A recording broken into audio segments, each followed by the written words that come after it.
Thanks. Good afternoon, everybody. Thanks for being here. Today I am joined by First Lieutenant Steve Tomelko of the Michigan State Police Fraud Investigation Section, Oakland County Undersheriff Curtis Childs, Detective Bradley Reckling, also from Oakland County, Grosse Pointe Police Chief John Elkhorn, and Officer Mike Narduzzi, Canton Police Chief Chad Baugh, Novi Police Chief Eric Zinzer, and a number of members of my department.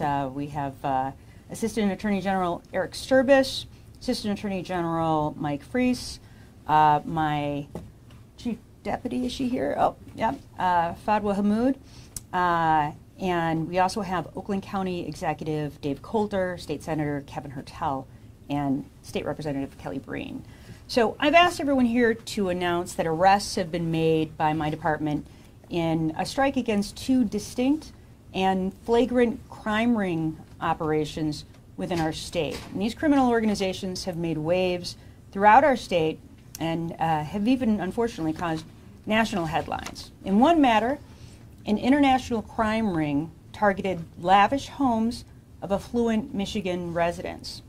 And in another case, flagrant retail thefts in broad daylight, plowing over honest customers, speeding away in getaway cars, and leading police on dangerous roadway chases. Each of these investigations remain active and ongoing, and we know in both of these cases there are more people out there who we must bring to justice, and our efforts are not closing with these announcements. In each investigation, we've made 3 arrests at this point, all individuals who are in custody. And in this way, we've put a foot down to help stamp out these orchestrated crime rings, both primarily targeting the Metro Detroit area. So first on some burglaries and home invasions. Many in our state are well aware of the reports of transnational crime rings targeting the homes of exceedingly wealthy Michiganders. And today I'm announcing the arrest of 3 Chilean nationals responsible for conducting sophisticated, coordinated home invasions in Ada Township, Bloomfield Township, Bloomfield Hills, Grosse Pointe Farms, Rochester, and Rochester Hills this year. Now, these burglaries typically occur when the homes are empty. The perpetrators employ technology to thwart alarm systems and take extensive precautions to avoid being identified on home security camera systems and to avoid leaving forensic evidence at the crime scenes. Losses from recent break-ins fitting this pattern in Michigan measure in the millions and millions of dollars as money, jewelry, and other high-value items and safes that are commonly stolen as well. It is believed by several law enforcement agencies that these home invasions were conducted by non-citizen temporary residents from countries in South America who travel to the United States and Michigan specifically in order to conduct these burglaries. In an effort to combat the ongoing threat that these crime groups present to our state, Sheriff Bouchard from Oakland County has established a multi-jurisdictional task force made up of over a dozen area police departments throughout southeastern Michigan. And we'd like to specifically thank Sheriff Bouchard in this endeavor, and we look forward to our continued collaboration in bringing future groups responsible for these types of crimes to justice. Now, we've charged 3 Chilean nationals in conjunction with 8 break-ins occurring in February of this past year. The 3 arrived in the state on February 1st, 2023, arriving on a flight that came in from Los Angeles.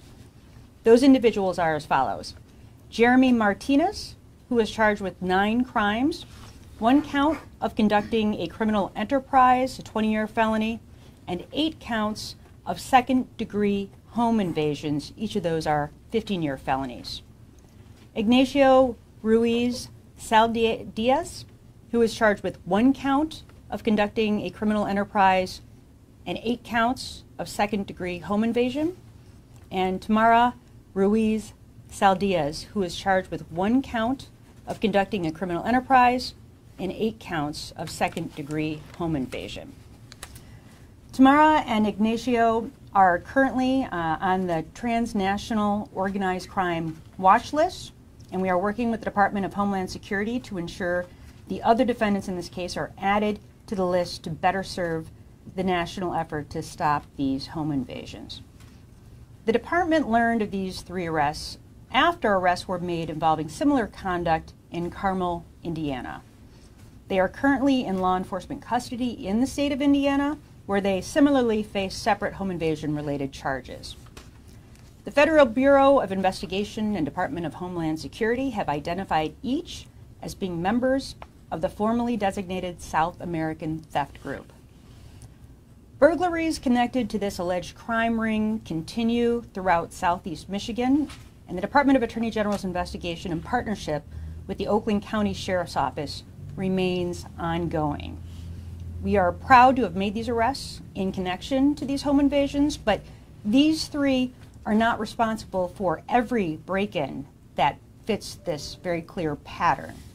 There are more out there, and we will continue our efforts to find them and to bring them to justice. Now, our second case in reference to organized retail crime thefts.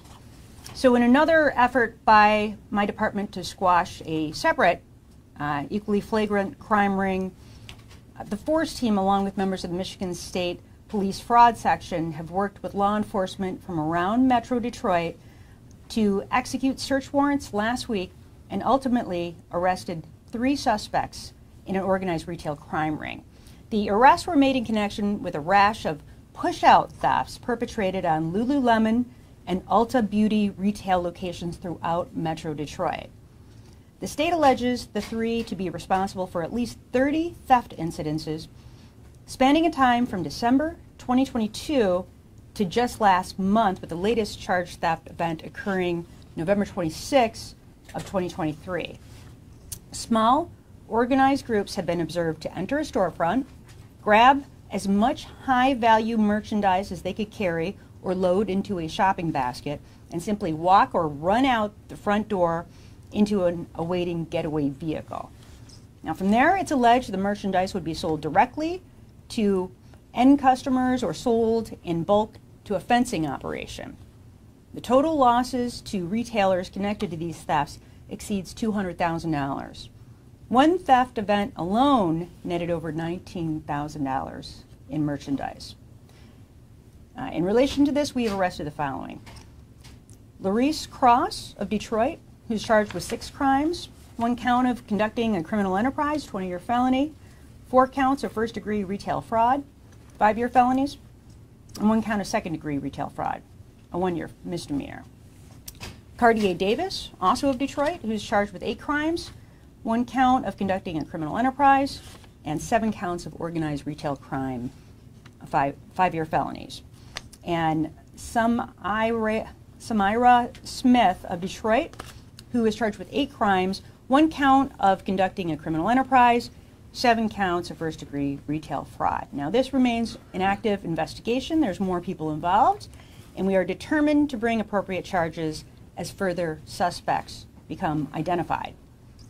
It was Detective Mike Narduzzi of the Grosse Pointe City Public Safety Department who initially identified the string of push-out thefts at Metro Detroit Lululemon stores this past summer, and alleged robberies connected to this group targeted Lululemons located in Ann Arbor, Birmingham, Clinton Township in the Partridge Creek Mall, Detroit, Grand Rapids, Grosse Pointe, Novi in the 12 Oaks Mall, and Rochester Hills. Ulta Beauty locations targeted in these alleged theft ring are located in Canton, Northville, Shelby Township, and Warren. This investigation by the Attorney General's FORCE team was added by efforts from Michigan State Police detectives from both the East and West Fraud team, as well as officers from the Grosse Pointe Police, the Oakland County Sheriff's Office, and the local police departments of Birmingham, Canton, and Novi. Some of the officers vital to this investigation are here with us today, and you may be hearing from some of them, and we are very, very grateful for their help and their assistance and their hard work and dedication into solving these crimes. Organized retail crime is a pervasive problem in Michigan and across the United States, costing Michigan businesses over $1 billion every year. Through our state and local law enforcement partnerships, my force team is able to vigorously prosecute not just the thieves, but also the people who organize these rings. These theft events were more than just wounds inflicted to the ledgers of Lululemon and Ulta. They put the public at risk on many occasions. They barreled over customers as they frantically jostled back out of exits. They were confrontational when they were approached by retail workers. They led police in active pursuits across public roadways, and they ultimately contributed materially to the dark ecosystem of criminality supported and fostered by the black market proliferation of organized retail crime merchandise. This is best conveyed by our charging decisions in this case. We are pursuing conducting a criminal enterprise, a 20-year felony for organized racketeering crimes, and it's the most appropriate charge for these offenses. It is a serious one with a significant penalty. This type of charge, our statewide case view and eventual prosecution, is just one of the benefits to the people of the state of Michigan from handling these investigations and prosecutions by our force team, still in its very first year of existence and continually delivering results for the state. Our statewide force team is able to charge for the whole of known offenses and can ensure the charges and prosecution most fully reflect the full context of the alleged actions. I want to say this clearly for our retail partners to hear. We will be seeking orders for full restitutions for these victimized businesses.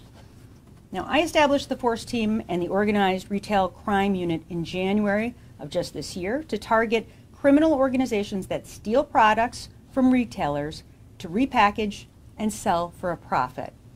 This team is made possible by our partnerships with local and state law enforcement agencies, as well as dedicated funding from the Michigan State Legislature. And soon I'll be inviting First Lieutenant Steve Tumelko and our State Senator Kevin Hertel and State Representative Kelly Breen to the podium to talk to you a little bit more about that. But first I'd like to talk just a little bit more about this unit and the work of the force team. We have 2 Assistant Attorneys General that serve the unit full-time, working with special agents within the Department of Attorney General and Michigan State Police detectives to investigate and prosecute these crimes. And in September, the department announced a partnership with the FBI's Detroit Fraud and Financial Crimes Task Force, which has been assigned a special agent to the force team to assist state efforts to combat organized retail crime. And this is a first-in-the-nation unit, unique in the 50 states as being the very first of such unit, which was embedded with dedicated staff from the Department of Attorney General. I want to thank especially my Chief Deputy, Fadwa Mood, whose vision this was to put this together. It took us a couple years to do it, but you know, the results have been pretty obvious, and I think this is our 8th case that we've charged with, in just this year so far. Eric, is that correct? And we have many more that are forthcoming. The first success we had was a legislative change to continuing criminal enterprise statute, which allowed us to treat these organized rings as just that, elevating the applicable charges from just a petty theft to now a 20-year felony. We know that these organized rings are very lucrative.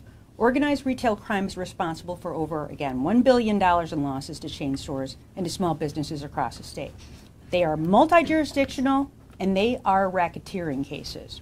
So thanks to this change, the unit can really go after the organizers of these criminal theft rings with significant jail time and use criminal asset forfeiture proceeds then to help fund the unit moving forward. Since then, since we began this, the force team has worked collaboratively with retailers and local law enforcement agencies to combat organized retail crime, and recent corporate partners on investigations have included Sam's Club, Walmart, Meijer, Target, Home Depot, TJ Maxx, Rite Aid, Lowe's, and as you've heard now, Lululemon and Ulta's. The team's first major investigation produced charges against 7 individuals earlier this year. And again, you know, we've had several since that time, and I anticipate we're going to have many more to come just in the next few months. So with that, I'd like to bring First Assistant Lieutenant Steve Tomelko to the podium. Say a few words. Thank you, ma'am. Thanks, sir. First, I'd like to thank Attorney General Nessel for her vision to create an ORC task force that hadn't been done before. Though only a year old, the FORCE team has already made a substantial impact on organized retail crimes in Michigan. Today's announcement is a perfect example of her vision and what can happen when law enforcement from across the state, prosecutors, and private sector partners work collectively to combat organized retail crimes. These investigations also highlight the FORCE team's ability to bring stakeholders at all levels to the same table and bridge jurisdictional barriers. What sets the FORCE team apart from other task forces are its embedded prosecutors, a statewide footprint, and close relationships with private sector partners. Our embedded AG prosecutors work alongside with the task force investigators. At every step of case development, they are able to provide investigative direction and gain intimate case knowledge. The result is a streamlined path to impactful prosecution. The FORCE team is housed within the MSP's fraud investigation section.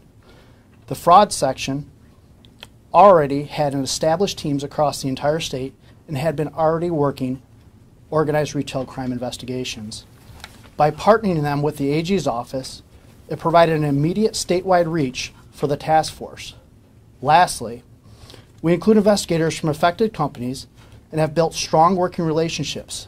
This has reduced evidence gathering timeframes and proactively identified new trends occurring in the state of Michigan. Our FORCE team's success would not be possible without the help of our partners that are here today and many others that were not here.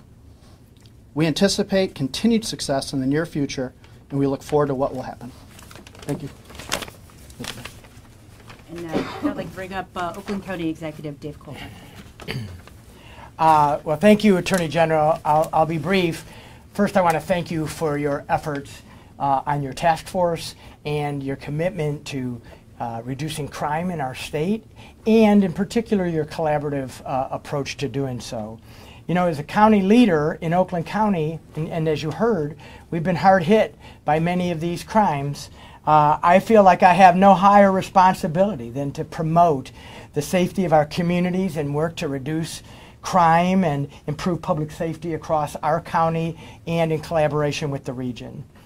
You know, when I was mayor of Ferndale, I was actually the victim of a home invasion. They were very sophisticated. It happened in broad daylight, like many of these crimes did. They were very targeted on electronics. And at the end of the day, I could replace my TVs and my computers. But what you can't replace is the sense of violation, that someone, you know, invaded your sanctuary, your safe place. And so this is more than just about things, right? It is about peace of mind in our communities. And I applaud the work of all of these individuals to help stamp this out in Metro Detroit and across the state. And it's a job, however, that no leader can do by themselves. And so it requires collaboration and coordination across law enforcement agencies. And that's what you see here today. Our sheriff is represented here. He's been a leader in this field, and I want to thank him for his efforts. And thank you, Undersheriff, for being here. Attorney General, the state police, national partners as well, and of course our local partners. It takes that kind of a coordination. And I'm excited to see that there's a couple of legislators here as well, because it takes resources.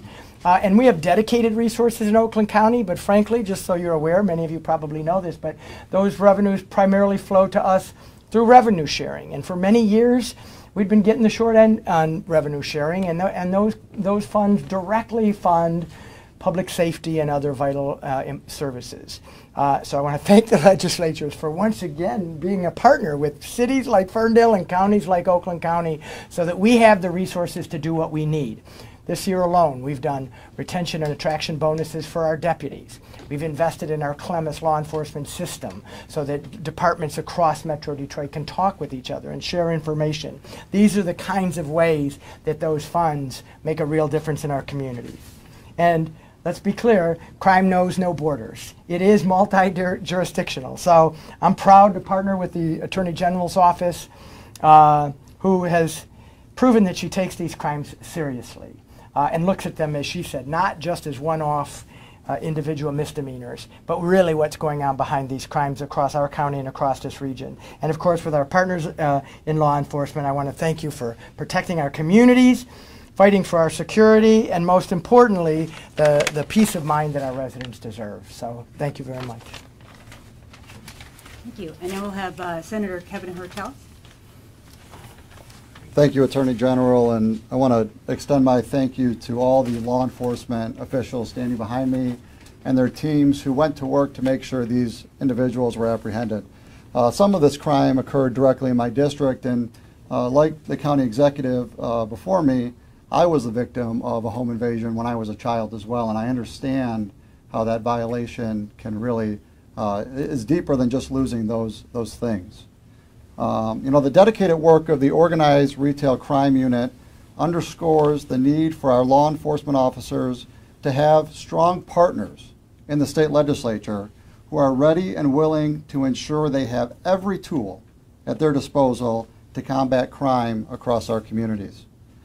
Their success is why the legislature works so hard and closely with the Attorney General's office to develop and provide the $3.5 million necessary for these highly specialized task forces to exist and tackle these critical issues across our communities. You know, the topic of public safety sometimes becomes somewhat political, but I think we can all agree that collective goals to prevent crime, deliver safety for our residents, and to promote justice are important to us all. And that's why, as chair of the State Police Appropriations Committee in the Senate, I've worked to make sure we're investing in our law enforcement, not only at the state level, but in our communities as well. We were able to provide $9 million to allow the Michigan State Police to increase their trooper recruits just in this next year for 50 new recruits. Those are officers that will work across the state and in all of our communities to make sure that we are safe. We provided $10 million towards leveraging the state's police training academy to serve as a criminal justice training hub for the entire state so that local departments can come there and train and work together so they can fight these crimes together. You know, every Michigander deserves to feel safe, whether it's at home, whether it's in the classroom, whether it's going to work, whether it's walking down the street, and everywhere in between all of those places. And together these investments are the start to a new era here in Michigan. A time for us to reject any controversial or inflammatory talking points, but to opt for solutions oriented at an oriented approach to public safety.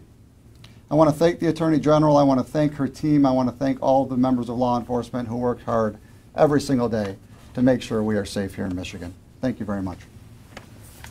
Thank you, Senator. And then we'll have Representative Kelly Breen.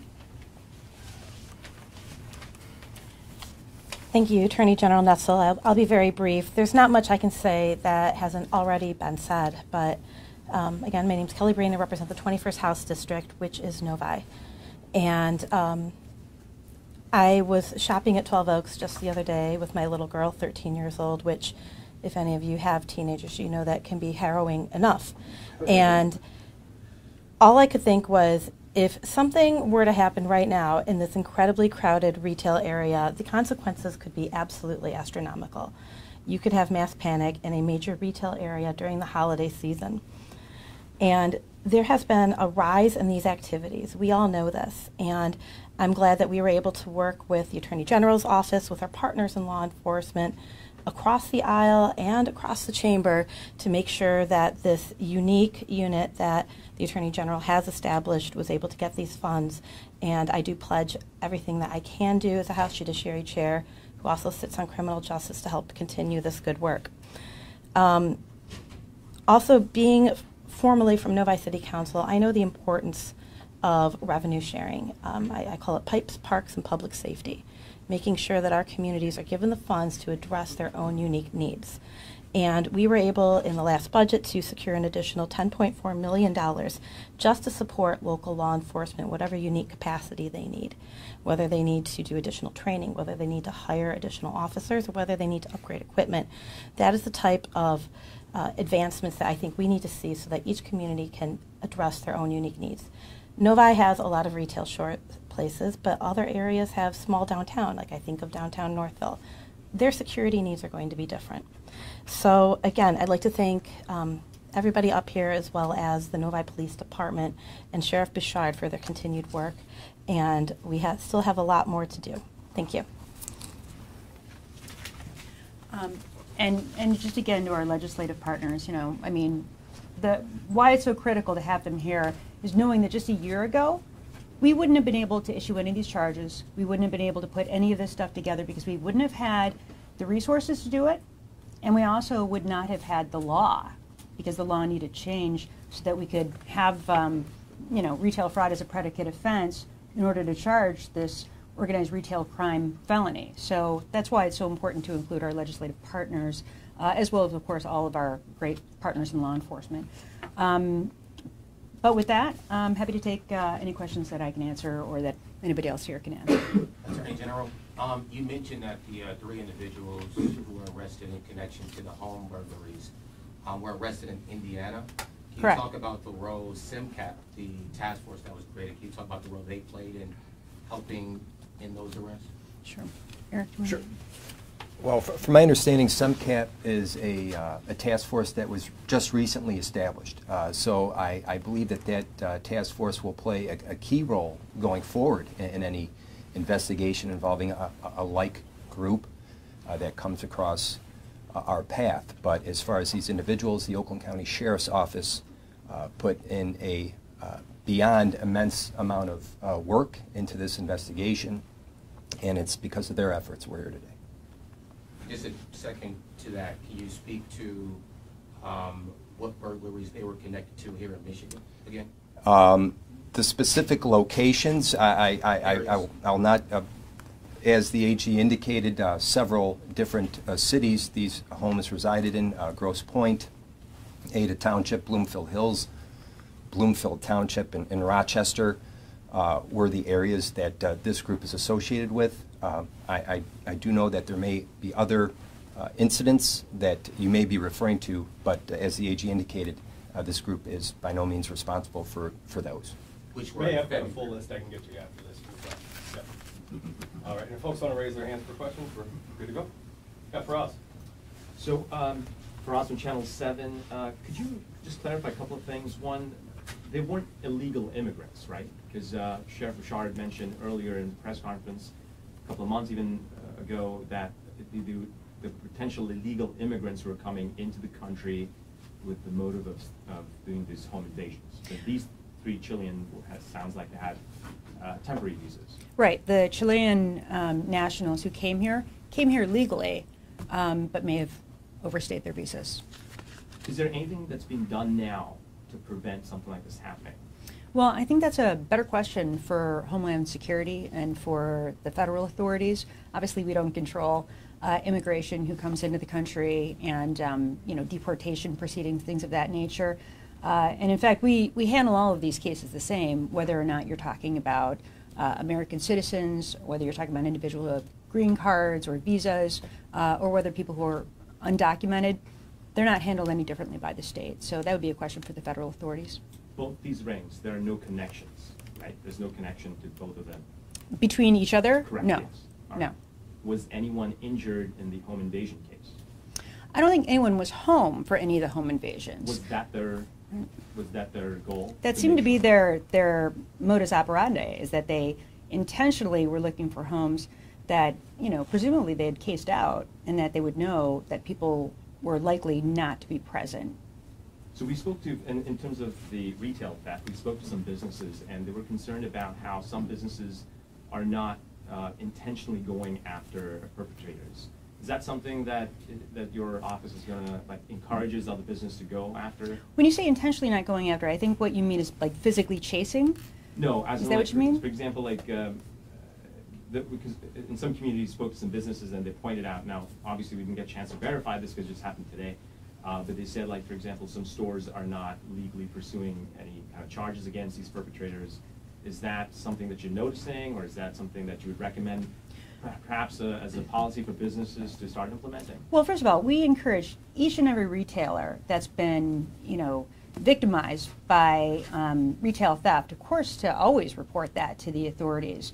But a few things about that. It's not just a matter of these businesses writing off these losses. Remember, those losses get passed along to the consumer. So this isn't just a regular criminal law issue. It also is a consumer protection issue, because the more that we can ensure that people are being held accountable, people know they're going to be held accountable, and that hopefully there'll be fewer of these incidences occurring, the less consumers are going to have to pay. And so we very much would encourage all retailers to contact us if they're not doing so already, and to ensure that they're reporting each and every incident that they're able to identify. It's incredibly important because, again, it might be just what they deem to be, a small loss here or a small loss there, but it very much adds up.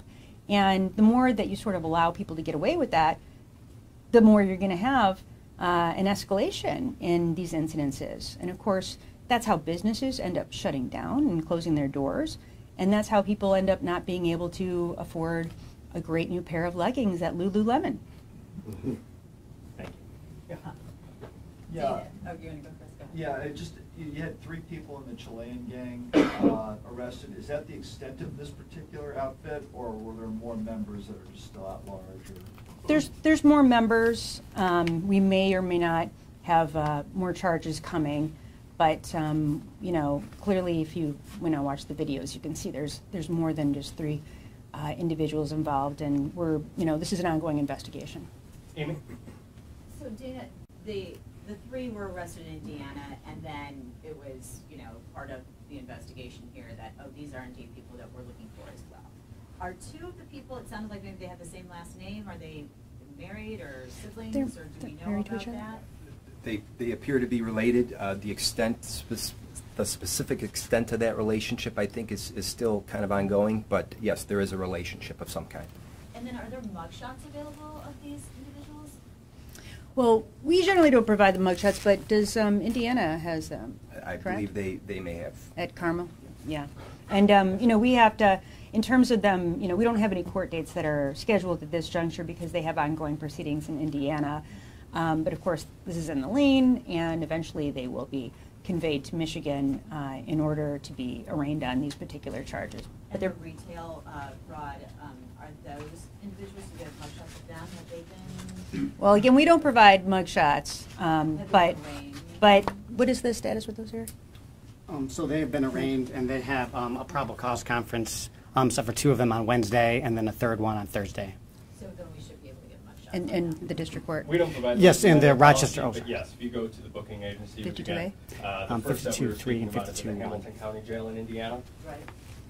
But then I was talking about the retail. Do you want to? Yes, and they were processed by a different organization. Who was that? Oh, pardon?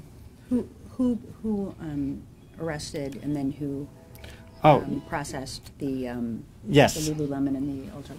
Certainly. So the Michigan State Police apprehended 2 of the individuals, Miss Davis and Miss Smith, and then the Canton Police apprehended a 3rd individual, Mr. Cross. Miss Davis and Mr. Cross are up for a probable cause conference on Wednesday in the Novi District Court, 52-1. And then Miss Smith is up for a probable cause conference on Thursday in the 52-3 District Court in Rochester Hills. Sean? Thanks, Mike. That's Mike Burgess, yes? He's back there. I was going to ask him a question about identifying on the retail. So did any of your partners talk about how difficult it was to narrow down identifying and then tracking and then eventually arresting? And like Amy was asking for pictures, the policy here, but did any of the partners provide video of some of these instances? Yes, certainly. So identification is always an issue when it comes to these. sort of issues. And one of the big things that we find is having really good security cameras. Eye-level security cameras are very helpful. And then we sort of take those pictures, run them through our identification systems that we have to provide sort of information in regards to possible names. And then we kind of can shoot those names out to various retailers and various organizations who can hopefully help us identify who these specific individuals are so that we can then use those identifications in court. Do you want to give them your name? Yes. I believe he thinks you're Officer. Oh, and I am Michael Fries. I am an Assistant Attorney General here in the ORC Task Force.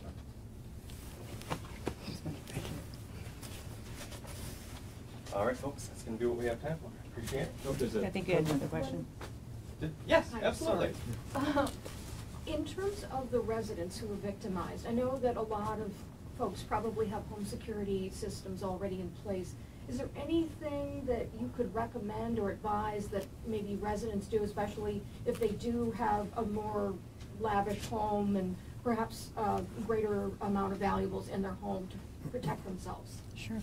Well, which one wants to take that question? Anyway? I can take it. All right. So these groups typically are very sophisticated. Some of the best abilities you could do is be vigilant. They typically come into the area and you'll see unusual activity in your area. You want to note that. Working with your neighbors. Do not post on social media if you're out of town. Maybe switch up your routines a little bit in certain areas if you feel possibly something's going on. And then also, as you said, investing in sophisticated surveillance equipment does not harm at all. So. Can I ask one more question? And it's just about, you mentioned that there are still more individuals out there connected to this transnational gang. Can you just speak to the concern level that homeowners should have, or even law enforcement, as you guys continue to try to apprehend these folks? The best I can say is this is an ongoing trend. It's not probably going to end right away with just these three. There are additional suspects out there that we're looking for, but to remain vigilant. There's always going to be a new trend that comes up. All right. Thank you very much, everybody. Much appreciated.